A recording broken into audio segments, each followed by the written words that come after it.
Ang sa atin lamang po, hindi naman tayo dapat magamba. Ika nga, don't panic, it's organic. Minsan na ring lumutang sa kamalayan ng mga miyembro ng bulwagang ito ang panukala patungkol sa legalisasyon ng paggamit ng cannabis para sa layuning medikal. Bahagyang naging masinsin din ang diskusyon patungkol sa pangangailangan upang payagang magamit ang marijuana para sa compassionate purposes.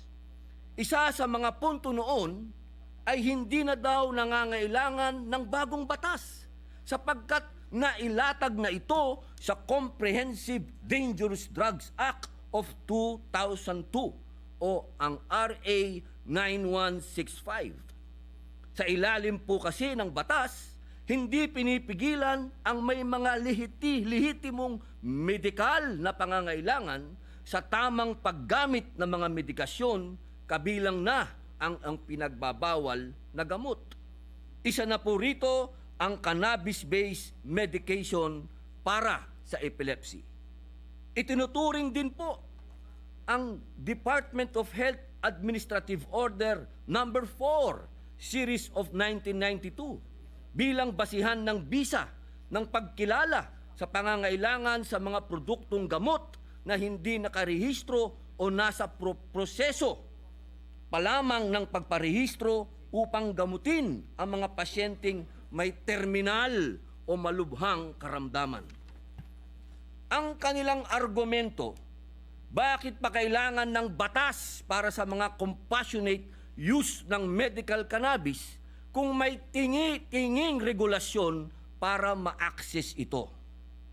Kung hindi po natin narinig ang pulso ng panukalang batas sa mga nagdaang kongreso, baka maaari nating buksan ang ating mga puso sa mga magulang at mga pasyente na hindi kayang punan ang $25,000 hanggang $30,000 na halaga ng prescription ng gamot mula sa medical cannabis kada taon.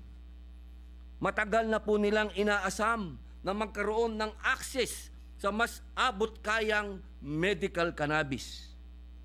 Baka maaari po nating bigyan ng atensyon ang 29,802 publications ukol sa medical marijuana simula pa noong 1829 hanggang sa kasalukuyan.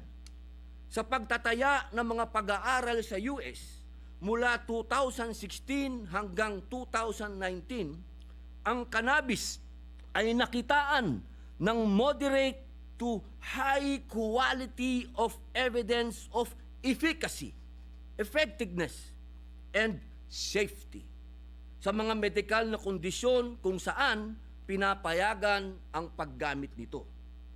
Baka po maaaring buksan natin ang ating isip sa pagbabago. Noong Disyembre 2020 ay nagdesisyon na ang United Nations Commission on Narcotic Drugs na alisin na ang cannabis mula sa Schedule 4 ng kanilang listahan sa klasifikasyon ng droga.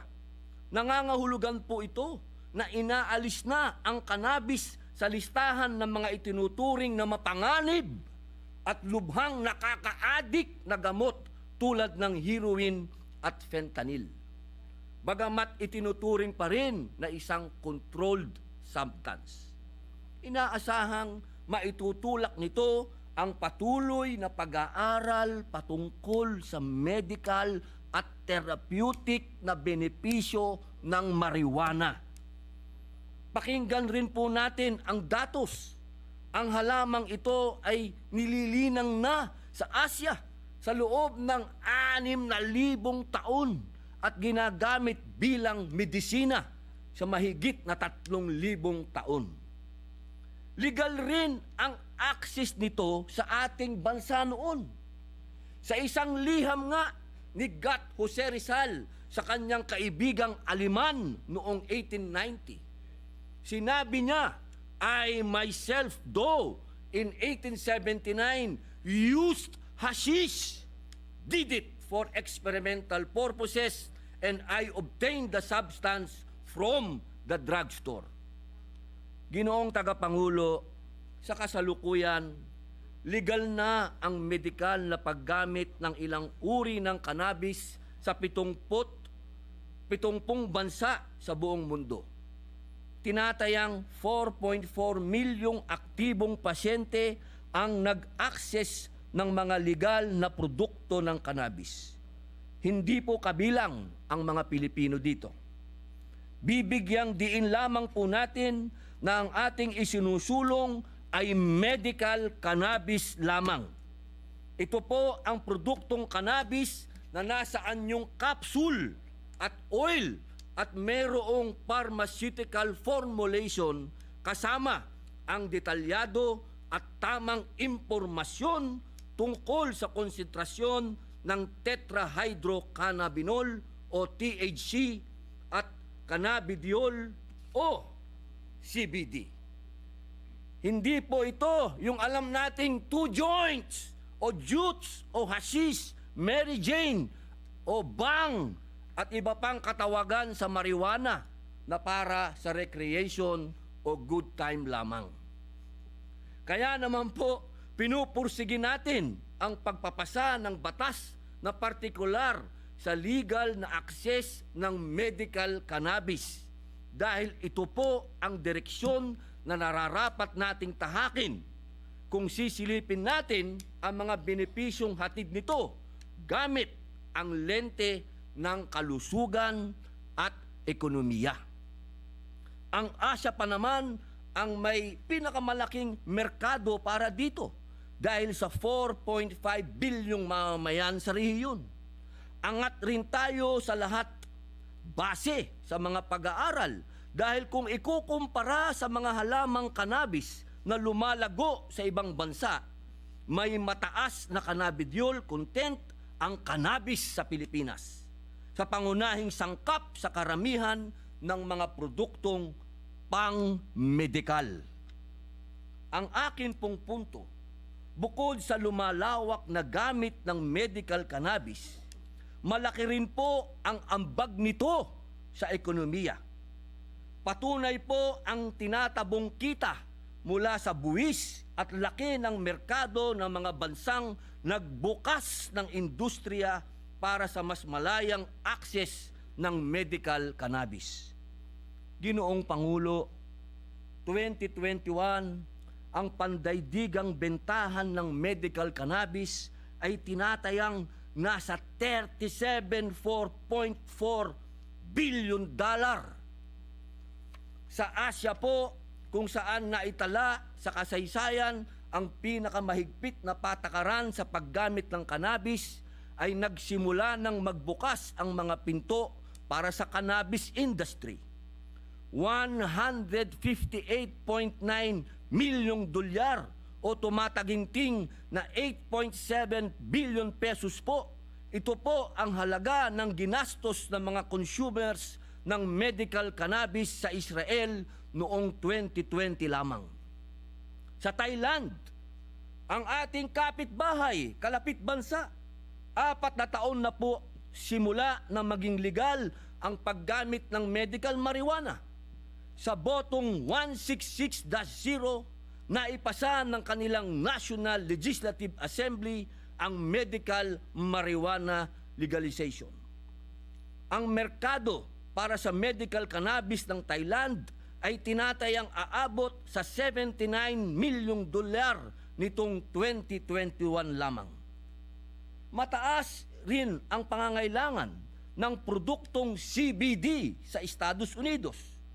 Ito po yung walang tama, yung walang psychoactive effect at hindi nakaka-addict tulad ng kadalasang maling akala. Pumapalo po ito sa $390 million kada taon. Inaasahang tataas pa ito hanggang $1.3 billion ngayong 2022 o 71.5 billion pesos. Katumbas na po nito ng halos 10% ng koleksyon ng Bureau of Customs nitong 2022. At higit na mas malaki pa sa market ng imported na alak sa Pilipinas na sinasabing papalo sa 50 bilyong piso sa 2025. Sa mga estado sa Estados Unidos kung saan legal ang medical cannabis, tumatabo ang mga pamahalaang federal ng kita mula sa buwis at licensing fees. Bilang halimbawa, sa Oklahoma, $18 million mula pa lamang sa kita galing sa patient and commercial license fees simula noong August ng 2018. Sa Arizona, $64 million mula sa buwis noong 2021. Sa Hawaii, $4.7 million ng tax revenues. At sa Maine, $3.9 million noong 2021. Sa isang publikasyon pa nga po, sinasabing mas mataas pa ang bentahan ng medical cannabis kumpara sa patatas at blueberries sa Maine, USA. Hindi pa po natin sinasama sa kwentahan ang laki ng kita mula sa mga pharmaceutical companies na maaaring mamuhunan sa medical cannabis research at development sa bansa. Sa Israel nga po, ang net revenues ng Panaxia, isang cannabis pharmaceutical, ay nasa $83.6 million na nitong 2021. 37% ang nilundag ng kita mula sa $60.7 million lamang noong 2020. Sabihin na po nating magkadikit ang benepisyo ng pagsasaligal ng medical cannabis. Una, magkaroon ng mas accessible at murang pagkukunan ng medical cannabis ang mga pasyente na hindi po nagmumukhang drug addict yung mga pasyente, na pati po yung mga magulang ng mga batang ito ay hirap na hirap humanap kung saan sila kukuha na may kasamang pagkatakot na baka sila'y mahuli. Nakakaawa po. At pangalawa, maaaring kumita ang gobyerno mula sa buwis para gamitin sa makabuluhang serbisyo publiko. Sa ibang mga bansa, ang buwis mula sa medical marijuana ay ginagamit para sa mga pampublikong paaralan. Tulad sa Oklahoma, $38.5 milyong mula sa naipong medical marijuana tax ang ginamit para magpatayo ng school buildings para sa mahihirap na distrito. Sa ibang estado naman tulad sa Arizona, bukod sa pondong mapupunta sa edukasyon, hinahati-hati rin ang buwis mula sa medical marijuana para sa pondo ng mga lalawigan at syudad ng estado. Napakarami pong posibilidad para makatulong sa ating pamumuhunan.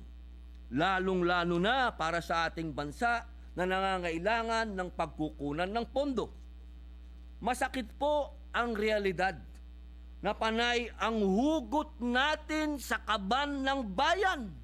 Bilang halimbawa, nalulugi tayo mula sa maraming government-owned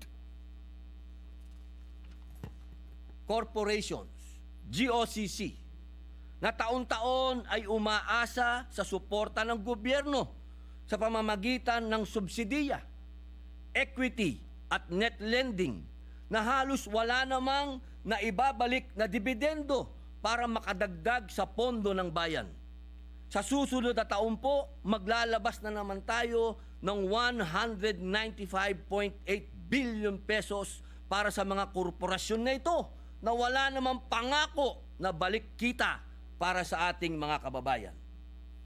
Noong 2021, ang subsidiya ng gobyerno sa 80 na GOCCs ay umabot ng 212 billion.